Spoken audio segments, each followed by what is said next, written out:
O Senhor esteja convosco. Ele está no meio de nós. Proclamação do Evangelho de Nosso Senhor Jesus Cristo segundo Marcos. Glória a vós, Senhor. Naquele tempo, Jesus saiu da sinagoga e foi com Tiago e João para a casa de Simão e André. A sogra de Simão estava de cama com febre, e eles logo contaram a Jesus.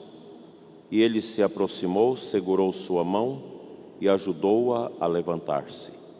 Então a febre desapareceu, e ela começou a servi-los. À tarde, depois do pôr do sol, levaram a Jesus todos os doentes e os possuídos pelo demônio. A cidade inteira se reuniu em frente da casa. Jesus curou muitas pessoas de diversas doenças e expulsou muitos demônios. E não deixava que os demônios falassem, pois sabiam quem ele era. De madrugada, quando ainda estava escuro, Jesus se levantou e foi rezar num lugar deserto. Simão e seus companheiros foram à procura de Jesus. Quando o encontraram, disseram: "Todos estão te procurando." Jesus respondeu: "Vamos a outros lugares, às aldeias da redondeza. Devo pregar também ali, pois foi para isso que eu vim." E andava por toda a Galileia, pregando em suas sinagogas e expulsando os demônios. Palavra da salvação. Glória a vós, Senhor.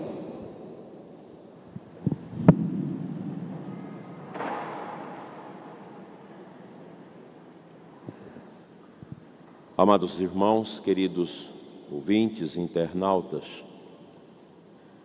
basta o refrão do salmo de hoje para que nós possamos ter o nosso domingo na confiança. Louvai a Deus, porque Ele é bom e conforta os corações. Qual é a primeira finalidade nossa neste mundo? Louvar a Deus, porque nós viemos de Deus, somos obras de suas mãos, e nele nós temos o conforto, a confiança. Quantas pessoas relatam que a partir do momento que a sua fé foi cultivada, em que abraçou a misericórdia de Deus, seu coração mudou, suas vidas transformaram, porque Deus conforta os que sofrem. No domingo passado, São Marcos, que é o evangelho que nós estamos lendo neste ano, nesse tempo comum, neste ano litúrgico, trazia para nós o Cristo exorcista, que expulsa os demônios. No evangelho de hoje, São Marcos nos apresenta o Cristo médico, que cura. Ele vai à casa de Pedro. A sua sogra está perrengue, com uma febre, uma doença comum. E todos nós sabemos que a febre tira todas as nossas aptidões de alimento, de convívio social, força para o trabalho. A febre nos prostra. E a sogra de Pedro estava prostrada. E Jesus toca-lhe, segura na sua mão e a levanta curada. Cristo médico, que enxota as enfermidades.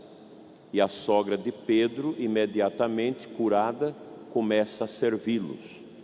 São Jerônimo disse que provavelmente São Pedro era um viúvo, porque geralmente na casa quem recebia os visitantes eram as esposas. Era um costume da época, no século I do judaísmo. Mas é a sogra de Pedro que serve a Cristo e aos outros. Ela cuida de Jesus. E assim nós podemos perceber esse poder curativo de nosso Senhor Jesus Cristo, o poder medicinal. Imagina se a gente fosse escrever os milagres, os relatos das curas que as pessoas recebem do Senhor. eu nem sei quantas já recebi. Nós cremos. Ah, mas a ciência diz que não existe. A ciência tem seu campo. A gente precisa ter presente isso. A ciência é empírica. Ela trabalha com aquilo que é o averiguável, com aquilo que é possível você passar no crivo de um laboratório, de uma inspeção, com os diversos instrumentos que são próprios da ciência. O campo da fé, ele foge a esse aspecto investigativo da ciência, porque é sobrenatural. O sobrenatural não se averigua em laboratório, em análises bioquímicas. A fé é algo do nosso espírito. A ciência jamais vai entender, vai encontrar a nossa alma, porque ela é invisível, ela é sobrenatural. E o campo da ciência é um campo metodologicamente definido pela empiricidade, enquanto que as realidades da fé ficam por conta da teologia, da meditação, dos místicos, da revelação divina. A fé é algo bonito e muitas realidades operam na nossa vida pela fé. Quantos médicos, amigos, cristãos que, para a gente eles dizem, eles não podem falar isso publicamente, eu creio nos milagres. Quantas vezes um médico disse para a família, vocês têm fé? Dobre os joelhos e orem, porque aqui a ciência já não tem mais como avançar. Nós chegamos numa fronteira. E muitas vezes os milagres acontecem. Isso é da fé. Isso é da beleza da fé. E os milagres acontecem. Quantos e quantos milagres extraordinários nós temos nas nossas famílias, que a fé entrou em ação. Agora mesmo nesse tempo da peste, quantas e quantas pessoas foram curadas miraculosamente. Eu tenho médicos, amigos, que me dizem, eu tenho visto milagres. Ação, intervenção de Deus em pessoas que estavam à beira da morte. Quantas curas nós temos presenciado, por exemplo, sob a intercessão de São Padre Pio? São inúmeras, eu já perdi as contas. Deus intervém. Mas a grande cura que nosso Senhor realiza em nós é aqui dentro. Aí te pega a primeira leitura de hoje do livro de Jó. O livro de Jó é muito importante para a gente entender o sofrimento. Um sofrimento que não aparta o homem de Deus. Pessoas que terminam a sua vida em grande dor no corpo, mas a alma profundamente ligada ao divino poder de Deus. E esse relato de Jó é a prova de que este amor de Deus, ele vem e toca a solidão do sofrimento humano. Deus vem na nossa dor, na depressão, na tristeza, no pânico, nas mais diversas enfermidades psicológicas, na nossa existência. É um perfil a existência com Deus, é outro perfil uma existência sem Deus. Deus nos consola. Quando o salmista diz que nós devemos louvar a Deus porque Ele é bom e Ele conforta os corações, isso é a grande verdade. Deus nos conforta. Muitas vezes nós ficamos a sós, sem nenhum amparo. Sobra o meu eu e o eu de Deus. Sobra a alma e Deus. E aí vem o consolo, aí vem a força, vem a luz, vem a graça. Quão importante é para nós a fé. A fé é um dom, ela é um serviço à nossa existência.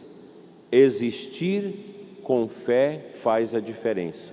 A gente entende o sofrimento, entende a morte, entende a perseguição, você entende os desafios, aquelas dores tremendas que batem nos nossos corações.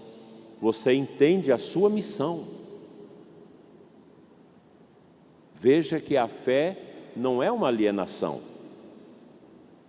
não é uma realidade sem sentido, de maneira alguma. Nós estamos aqui na igreja para celebrar a nossa fé, para dizer para Deus: meu Pai, eu te amo porque o Senhor me criou, e eu quero esse consolo do teu Filho, o consolo dos anjos, dos santos. As coisas divinas são belas, são maravilhosas, e nelas nós encontramos o real e verdadeiro sentido da nossa caminhada sobre a terra. Jó vai dizer para nós que viver é difícil, e é verdade. A vida na terra é um grande desafio. Cada um dentro do seu quadrado, com as suas dores e sofrimentos.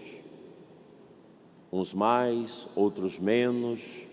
O sofrimento acompanha quem quer que seja neste mundo. Pode ser a pessoa mais arquibilionária, que ela vai sofrer, ela vai morrer, vai ter os infortúnios da velhice. Ninguém escapa da experiência do sofrimento. E aqui a gente recorda aquilo que falamos sempre: o sofrimento com Jesus, ele é doce, ele é confortável. Sofrer em Cristo, a nossa dor, a nossa solidão, quando colocadas na cruz do Senhor, ganha um sentido. Sofrer sem Deus é horrível. Os pagãos que não têm Deus, que não creem em Deus, têm um sofrimento amargo. Os cristãos, sofrimento doce. Isso desde o início. Basta a gente ver o filme antigo, aí, o Covades, sobre a perseguição dos cristãos na era de Nero César. Nero ia às tardes para o circo de Roma, porque tinha show todos os dias com a morte de prisioneiros captados, de cristãos. Todo dia tinha espetáculo cruento, derramamento de sangue, pessoas sendo comidas pelas feras, ainda vivas, queimadas vivas. E os romanos se gloriavam em ver o sangue derramar, e Nero se irrita quando os cristãos são jogados na arena, porque eles cantam salmos. Aqueles que eram amarrados para serem queimados vivos, eles morriam cantando. Isso irritava, porque é assim que o cristão morre, louvando. O cristão vê na dor, no sofrimento, a redenção de Cristo, e você une a Cristo o seu sofrimento. Aí dá sentido. Isso não é alienação, isso não é uma fuga, isso é uma realidade. Cristo não veio aqui para nos ensinar uma religião de conforto, um elixir.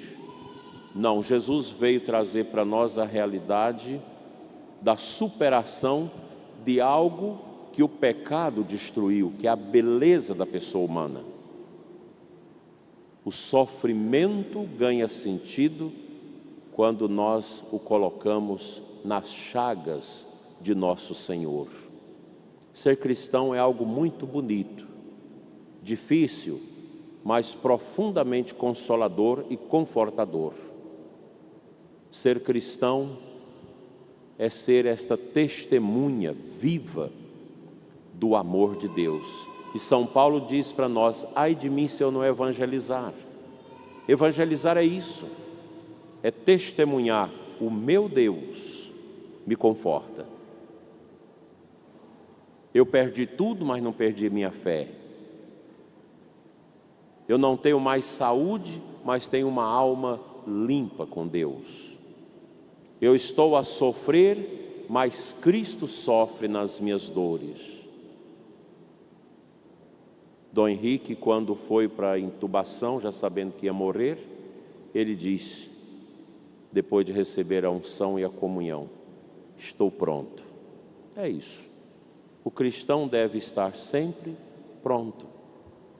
Nós não podemos ficar agarrados às coisas passageiras, agarrados ao nosso corpo que um dia vai, agarrado às pessoas, agarrado às coisas. O cristão deve ser uma pessoa livre e fiel a Cristo. É a nossa fidelidade a Cristo que dá sentido à nossa vida neste mundo, gente. Nesta vida é amar e sofrer. Esse é o nosso caminho. E nós cristãos, a gente vai vivendo na alegria, neste amor, nesta vitória de cada dia, sabendo que nada como Deus. Ai de mim se eu não evangelizar. Essa verdade de Jesus, ela precisa ser comunicada. Aí a evangelização. Eu me lembro há uns 6 anos atrás, ou 7, quando eu participei já como bispo, de uma evangelização de porta em porta, 2 dias, visitando um bairro enorme. Quantas pessoas me disseram, se vocês não tivessem vindo aqui, eu não sei o que seria da minha vida. Eu teria suicidado. Impressionante, numa casa simples, as portas abertas, a gente batia e só escutava um gemido. Depois de uns 3 minutos, resolvemos entrar. E lá estava um homem atirado. Entrou em briga com um bandido, com um marginal, que o atirou e deixou praticamente morto.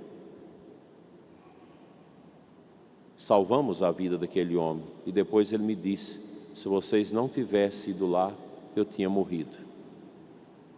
A evangelização é isso, é salvar vidas. Vidas materiais e vidas espirituais. Ai de mim se eu não evangelizar. A pergunta que eu te faço é, você evangeliza? Você fala de Deus com amor às pessoas? Não é falar com arrogância, mas a gente evangeliza com a suavidade do que Cristo realiza no nosso coração pelo Espírito. Por isso a evangelização na unção, ela produz frutos sazonados. Evangelizar. Quantas lideranças eu vi surgir das evangelizações que nós fazíamos em 1988, 89, na feira da cidade. A gente armava um sonzinho no meio da feira, as pessoas ali rezando, o povo via que era católico, ia chegando, a gente começava a rezar, eu tinha um lugar que eu ia atendendo confissões. Dali, muitas pessoas hoje estão na igreja, são lideranças, porque era uma evangelização feita no poder do Espírito. Evangelização precedida de jejum, de vigília, de entrega. É assim que nós devemos fazer. Vocês acham que o apóstolo Paulo não passava a noite orando para evangelizar? Ele orava, ele entregava as pessoas que ele ia encontrar. A evangelização é isso. E o dízimo? Qual a importância do dízimo para a evangelização? Enorme. Imagina que a nossa diocese, graças a Deus, com toda a situação da peste que nós estamos vivendo, os católicos não abandonaram as nossas paróquias. Há dioceses em graves situações, mas por que ficaram nessa bobagem de fechar tudo? Cuidando do corpo, esquecendo da alma. A igreja é a nossa hospedaria, é o nosso hospital espiritual. E desde o início, a minha luta foi grande para que as nossas igrejas não se fechassem. Porque fechar as igrejas é fechar o mundo a Deus. E os nossos dizimistas, na diocese toda, ajudaram a igreja. Os ofertantes, trazendo coisas para os pobres. E nós estamos atravessando esse vale escuro com a graça de Deus, graças ao seu dízimo, que é uma consagração. Quando você ora, Senhor, recebe o dom do meu trabalho, esse dinheiro ele vem na unção e ele produz frutos. Hoje nós temos uma rádio, em meio a uma pandemia medonha nós conseguimos uma rádio. Gente que nós nem conhecemos, compre a rádio, que está fazendo um bem, evangelizando. Quando o seu dízimo vem acompanhado da unção, vocês podem ter certeza, a igreja se alegra, a igreja cresce. A igreja não precisa do dízimo de amargura. Pessoa que dá o dízimo sem alegria, que devolve o seu dízimo com amargura, com raiva. Não, gente, o dízimo deve ser a expressão profunda da nossa alegria, desse consolo de Deus, desse conforto de Deus. Quantas pessoas que eram dizimistas, estão desempregadas, não conseguem devolver o seu dízimo e que estão recebendo a cesta, a ajuda das paróquias. É assim? O dízimo é também para os pobres. O dízimo é o reconhecimento do conforto que Deus nos dá. Deus não vai desamparar a nossa igreja. Nós vamos vencer. Deus não vai desamparar os nossos pobres, os que sofrem, os doentes. E aqueles que não resistiram, e muitos não vão resistir à enfermidade, eles serão acompanhados com a nossa oração, com a bondade de Cristo na igreja, e assim um dia nós estaremos todos reunidos no céu, onde nenhuma pandemia, nenhuma peste vai nos alcançar. Enquanto nós estamos neste mundo, nós vivemos essas turbulências, que não são poucas, mas a gente vence essas turbulências com o nosso coração nele, no sacrário, com o nosso amor nela, a Imaculada, nos santos, na oração. Amanhã nós teremos a missa de Nossa Senhora Desatadora dos Nós. Quantos milagres têm acontecido aqui? Que a sua vida, meu prezado irmão e irmã, seja alcançada por esta bondade confortante de Deus. Não fechemos os nossos corações. Não fiquemos escutando coisas que não têm nada a ver com a nossa fé. Toda essa confusão com campanha da fraternidade, esquece isso. Isso não tem a menor importância para nós. Ele basta. É Cristo. Aqueles que querem velejar contra a doutrina da igreja não terão as suas empreitadas bem-sucedidas. Quem está fora do rumo, quem não segue a Sagrada Escritura, a tradição e o magistério ordinário da igreja, bate com a cabeça no muro, como tem batido a teologia da libertação, que não tem dado frutos. E muita gente teima nisso. E perde tempo, porque não descobre a beleza do sagrado, de uma espiritualidade viva, e ficam apegados às coisas passageiras deste mundo, sem olhar para o alto. Olhemos para Deus. Ele nos conforta em Cristo, através dos santos, dos anjos e através dos seus sacramentos. Creio em